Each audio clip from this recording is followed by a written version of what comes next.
જય શ્રી કૃષ્ણ મિત્રો. આજે આપણે જાણીશું કે આસો વદ 11 એટલે કે રમા એકાદશી ક્યારે છે, રમા એકાદશીની પૂજા વિધિ, રમા એકાદશીનું મહત્ત્વ અને તેની કથા વાર્તા વિશે જાણીશું. તો મિત્રો, આસો મહિનો આવે એટલે પવિત્ર તહેવારોની શરૂઆત થઈ જાય છે. સૌ પ્રથમ નવરાત્રિ આવે છે અને નવરાત્રિ પૂરી થાય અને 20 દિવસ પછી એકાદશી આવે છે. હિન્દુ ધર્મમાં એકાદશીની તિથિ ખૂબ જ પવિત્ર માનવામાં આવે છે અને આસો વદ એકાદશીએ રમા એકાદશીનું વ્રત રાખવામાં આવે છે. આ દિવસે ભગવાન વિષ્ણુ અને દેવી લક્ષ્મીની પૂજા કરવાથી ભક્તોને સુખ સમૃદ્ધિ અને પાપ મુક્તિ મળે છે. દિવાળીના 4 દિવસ પહેલાં આવતી આ એકાદશી ગુજરાતી કેલેન્ડર પ્રમાણે વર્ષની છેલ્લી એકાદશી છે. રમા એકાદશીનું વ્રત ભક્તોને આધ્યાત્મિક શાંતિ અને મોક્ષની દિશામાં લઈ જાય છે. તો મિત્રો, જાણીશું આપણે કે રમા એકાદશી 2025 ક્યારે છે. પંચાંગ મુજબ રમા એકાદશી તિથિ 16 ઓક્ટોબર એટલે કે સવારે 10:35 વાગે શરૂ થઈ ચૂકી છે, જ્યારે 17 ઓક્ટોબરના રોજ સવારે 11:12 વાગે સમાપ્ત થશે. ઉદય તિથિને ધ્યાનમાં રાખીને આ વ્રત 17 ઓક્ટોબર શુક્રવારે રાખવામાં આવશે. આ વ્રતનું પારણું 18 ઓક્ટોબરના રોજ સવારે 6:24 થી 8:41 વચ્ચે કરી શકાય છે, જ્યારે બારસ તિથિ બપોરે 12:18 વાગે પૂર્ણ થશે. રમા એકાદશીની પૂજા વિધિ. રમા એકાદશીના દિવસે વહેલી સવારે ઉઠી નિત્યકર્મ પૂર્ણ કરી સ્નાન કરો અને શુદ્ધ વસ્ત્રો ધારણ કરો.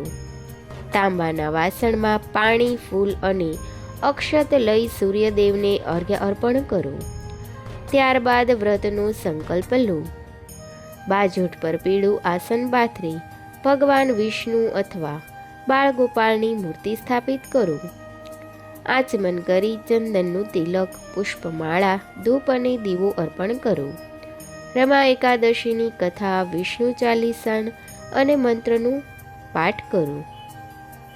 અંતે વિષ્ણુજીની આરતી કરી ભૂલચૂક માટે ક્ષમા માગો અને બીજા દિવસે પારણું કરો. રમા એકાદશીનું મહત્વ. આ એકાદશી ચાતુર્માસની અંતિમ એકાદશી તરીકે ઓળખાય છે, જે દિવાળીના તહેવારોની પહેલાં આવે છે. ઘણા લોકો આ દિવસથી દિવાળીના તહેવારોની શરૂઆત માને છે. આ દિવસે દેવી લક્ષ્મી, જે રમા તરીકે ઓળખાય છે, તેમની પૂજા થાય છે, જેના કારણે આ એકાદશીનું નામ રમા એકાદશી પડ્યું. ભગવાન વિષ્ણુ સાથે દેવી લક્ષ્મીની પૂજા કરવાથી ધન, સમૃદ્ધિ અને સૌભાગ્યની પ્રાપ્તિ થાય છે. પદ્મપુરાણ અનુસાર રમા એકાદશીનું વ્રત શ્રદ્ધાપૂર્વક કરવાથી ભક્તોને વૈકુંઠ ધામની પ્રાપ્તિ થાય છે અને જીવનના સર્વ પાપોમાંથી મુક્તિ મળે છે. આ વ્રત વાજપેયી યજ્ઞ જેવું પુણ્ય ફળ આપે છે. આ દિવસે દાન, પૂજા અને ઉપવાસથી ભક્તોને આધ્યાત્મિક શાંતિ અને મોક્ષનો માર્ગ મળે છે. રમા એકાદશી વ્રત કથા. પ્રાચીન કાળમાં મુચકુંદ નામનો પ્રસિદ્ધ રાજા હતો. તેની દેવતાઓ સાથે પાકી મિત્રતા હતી. તે સત્યવાદી, વિષ્ણુ ભક્ત અને ભજન કરનારો હતો. મોટી કુશળતાથી રાજ્યનું સંચાલન કરતો હતો. એકવાર તેને ઘરે કન્યાનો જન્મ થયો.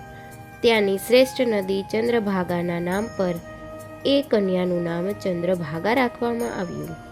મહારાજ ચંદ્રસેનના પુત્ર શોભન સાથે તેનો વિવાહ થયો. એક દિવસ શોભન પોતાના સસરા મુચકુંદજીના ઘરે આવ્યું. સંયોગથી એ દિવસે 11 હતી. ચંદ્રભાગાએ વિચાર્યું કે મારા પતિ નબળા છે, તે ભૂખ સહન કરી શકતા નથી. હવે શું થશે? કારણ કે અહીં મારા પિતાજીના શાસનના નિયમ કાયદા પણ કઠોર છે. 10મીના દિવસે નગારું વગાડીને એકાદશી વ્રતની સૂચના આપવામાં આવે છે કે 11ના દિવસે કોઈએ પણ અન્ન ભોજન ખાવાનું નથી. બધાને અનિવાર્ય રૂપે એકાદશી વ્રત કરવું પડશે. ઢંઢેરો સાંભળીને શોભને પોતાની પત્નીને કહ્યું, પ્રિયે, હવે આપણે શું કરવું જોઈએ? હવે આપણે એવો કોઈ ઉપાય કરવો જોઈએ કે જેનાથી મારા પ્રાણની રક્ષા થઈ જાય અને રાજાની આજ્ઞાનું પાલન થઈ જાય. ચંદ્રભાગાએ કહ્યું, પતિદેવ, આજે મારા પિતાજીના પરિવારમાં આખા રાજ્યના લોકો જ નહીં, હાથી, ઘોડા, ગાય વગેરે પશુ પણ અન્નનું ભોજન નહીં કરે. હે મારા સ્વામી, આવી અવસ્થામાં તમે કેવી રીતે ભોજન કરશો? તેથી જો ભોજન કરવું છે તો તમે ઘરે જઈને જ કરી શકો છો. તમે જ બતાવો કે હવે શું કરવામાં આવે. શોભને કહ્યું, પ્રિયે, તમે ઠીક કહ્યું છે, પણ મારે ઈચ્છા છે કે હું પણ વ્રત કરું. હવે તો ભાગ્ય પર છોડી દો, જે થશે તે જોઈ લેવાશે. શોભને પણ ઉપવાસ કર્યું, પરંતુ ભૂખ તરસને લીધે તેનું મૃત્યુ થયું. આથી ચંદ્રભાગા સતી થવા તૈયાર થઈ, પરંતુ પિતાએ તેમ કરવા ના કહી. આ વ્રતના પ્રભાવથી શોભન મંદરાચળ પર્વત પર દેવનગરીમાં રહેવા લાગ્યું. તેનો વૈભવ ઇન્દ્રના જેવો જ હતો. દેવાંગનાઓ તેની સેવામાં તત્પર રહેતી.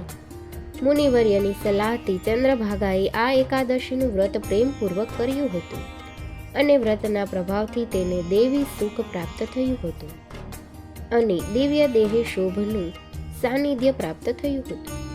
કહેવાનું તાત્પર્ય એ છે કે રમા એકાદશીની કથા ચિંતામય તુલ્ય છે. જે લોકો આ કથાનું શ્રવણ પઠન કરે છે તે સર્વ પાપોથી મુક્ત થઈ વૈકુંઠને પામે છે. આ ઉત્તમ વ્રતની ફળશ્રુતિ ઘણી મોટી છે. જેવી ભાવના એવી સિદ્ધિ. રમા એટલે કે સ્ત્રી, એટલે કે પોતાની પત્નીના કહેવાથી આસો વદ એકાદશી મુચુકુંદ રાજાએ વિધિપૂર્વક કરી હતી અને આ રાજા તથા રાણી બંને આ લોકમાં સર્વ પ્રકારના સુખ ભોગવી વિષ્ણુ લોકમાં રમમાણ કરવા ગયા હતા. એટલે આ એકાદશીનું નામ રમા એકાદશી પડ્યું. આ કથા મહાપાપનાશક કહેવાય છે. કામધેનુ તુલ્ય આ રમા એકાદશીનો મહિમા પાવનકારી છે, હિતકારી અને પ્રીતકારી છે. વ્રત અતિ સરળ છે. વિધિમાં માત્ર ઉપવાસને પ્રાધાન્ય આપવામાં આવ્યું છે. આ વ્રત આબાલ વૃદ્ધ સર્વ કરી શકે છે. એકાદશી વ્રત એ મોક્ષ માર્ગનું સોપાન છે. તો મિત્રો, આ હતી રમા એકાદશી વિશેની સંપૂર્ણ જાણકારી. વિડીયો ગમે તો ચેનલને લાઈક કરજો, શેર કરજો અને સબસ્ક્રાઈબ કરવાનું ભૂલતા નહીં. Thanks for watching.